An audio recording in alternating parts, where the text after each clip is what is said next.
Well, hey there, YouTube. Madam Roy back again. Today, I have kind of interesting pickups for you today. As you know, this is the sale day at my local thrift store, and I went out early this morning. And unfortunately, the local CHKD did not really have anything good. So, for the first time in about a month or so, I decided to head over to the other part of town to the second CHKD, which is about 10 or 15 minutes away. And boy, am I glad I did, because I found a couple of interesting items, including these, of which you see in front of me. Now, let me give you a background on what I actually have here. Back in the early 90s, and we're talking 91 to like maybe 93, the audio scene was pretty much in chaos. There were all these new formats coming out. There was DAT, which was digital audio tape. There were mini discs, which Sony was trying to put out. There were even the start of some of the early recordable optical discs, such as CDRs and DVD RAM discs. So, with all this going on, the manufacturers wanted to find some way to keep the old formats alive, and specifically to target them towards a younger generation. And that's exactly what they've done with these. These are called Screamer cassettes. As you can see, it kind of looks like a face. You got the eyebrow there, the nose, the eye, and then the mouth. These are put out by Scotch, which is a brand that some of my older viewers will probably remember, but has since then been discontinued, at least for the cassette market. It says, by the makers of Scotch video and audio cassettes, position 1, 120, and it's a normal bias, which is kind of interesting. The equalization being 120 and being normal bias actually makes this a type 1 tape. And I'll explain in a minute why I say that's interesting. Now, as you can see, these were given away with a promotion. It says, take one free with the purchase of any General Mills cereal, and it lists the cereals, which include Cheerios, whole wheat Trix, apple cinnamon, basically all of the very popular General Mills cereals of the time. It even says here, recommended only for children 8 years and older. Well, that's probably because younger kids might try to do something with the tape that they shouldn't, like eat it or maybe wrap it around their brother or sister's necks. Don't laugh, guys. Somebody used to live near one of our neighbors. The kid tried to do that one time, and it really wasn't funny at all. As you can see, it is a blank audio cassette. It's only 45 minutes, which kind of stinks for a reproduction because, let's face it, most albums are at least in the 50 to 55 minute mark, so this will only be good for certain recordings. Now, turning to the back, it says, your music should sound this big, presenting the Screamer audio cassette, a different tape with a face of its own. Made for the music you like to hear the way you like to hear it, offering clear, sharp recordings and long-lasting quality. And you can see these were manufactured in 1990, so right in the middle of basically these big media wars. And it was produced by 3M Consumer Video and Audio Products. You can pause the video and read that if you want, but it's from Hutchinson, Minnesota, and made in Korea. Which is kind of interesting too. So it's probably got a decent build quality. And here we go. In this case, this graph is comparing the Screamer cassette to a cheap O cassette, which of course is not a brand. This is just to basically make it seem like this is a really good high-end cassette, which we all know it's really not. It's just a type 1, a regular bias cassette. But it was for the kids. The kids saw this in the store. They said, hey, Mommy, I can get a cassette and I can start making my own recordings. And of course, the parents gave in because, like any good parents, they want to make their kids happy. So they bought the cereal, spending the $3, $4 that it was back then to get the cereal. And what do you know? The kids got a cassette that probably cost the manufacturer 10, maybe 15 cents to make. But I digress. So that's all I have to say about the cassette right now. I'm going to go ahead and open one of these up so you guys can see what it looks like inside, and we'll go ahead and see exactly what kind of build quality we're talking about. Okay, so I have the foil or the plastic off one of these cassettes, and it's pretty cool. You can see that they continue the person or the face theme on the cassette itself, and they actually put the mouth on the plastic part where you normally have some track information, but again, you can see the eyebrows here. The two reels, the pickup and the return reel, are supposed to be eyes, and then the big triangle's the nose. Let's go ahead and open this up and see what we're looking at exactly for build quality. Well, it's actually not looking too bad. I'll tell you one thing I like off the bat. You can see we have 1, 2, 3, 4, 5 screws.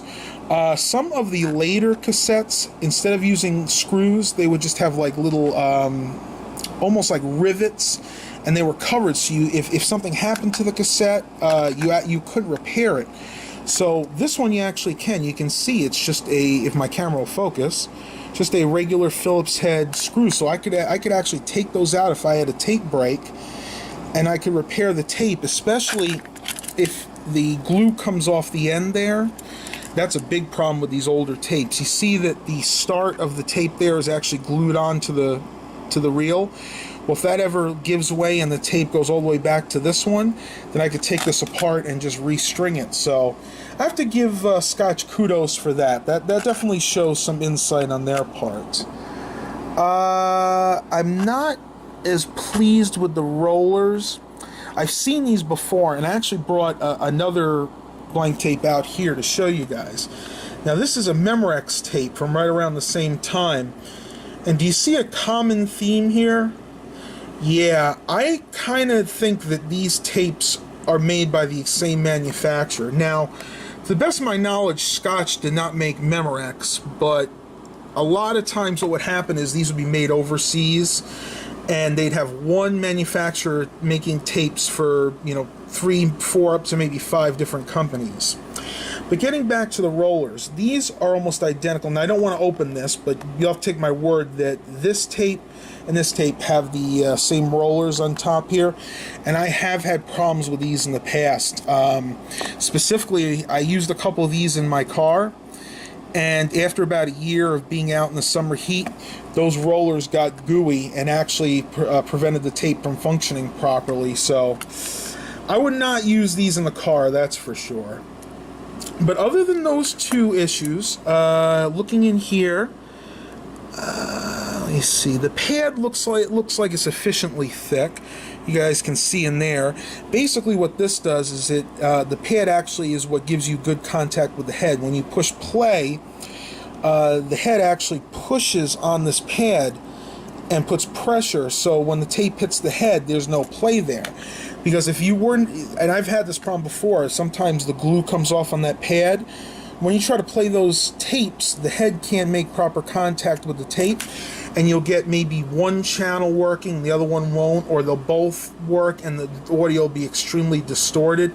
I've even actually had it to where the audio has like little, like a rippling effect. Like you can hear say it was a true stereo tape and you had the vocals coming out of the right speaker, the speech coming out of the left speaker, and what would happen is they would actually blend. So I must say that again, that is a pretty good design.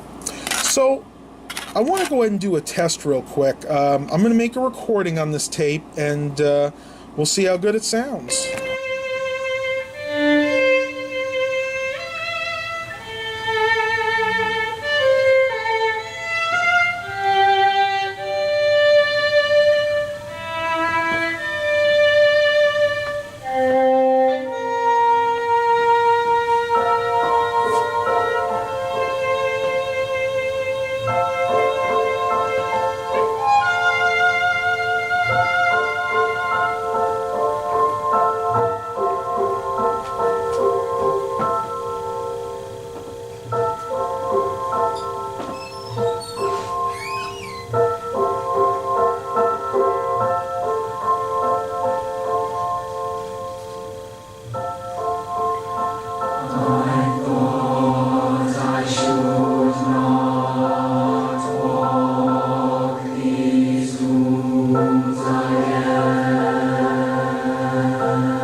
So that was a review and audio test of the Scotch Screamer 45-minute blank cassette that was obviously marketed to children. All in all, I have to say, not a bad result. There was not a lot of noise, especially for a Type 1 cassette, and I did not use any type of Dolby noise reduction on this either. So if I was to rate this on a scale of 1 to 10 for audio quality, I would probably give it a 7.5. For build quality, I'd have to give it about 6.5 because of the rollers they have in there. Hope you guys enjoyed this video. Please remember to like and subscribe. And as always, have a blessed day, everybody.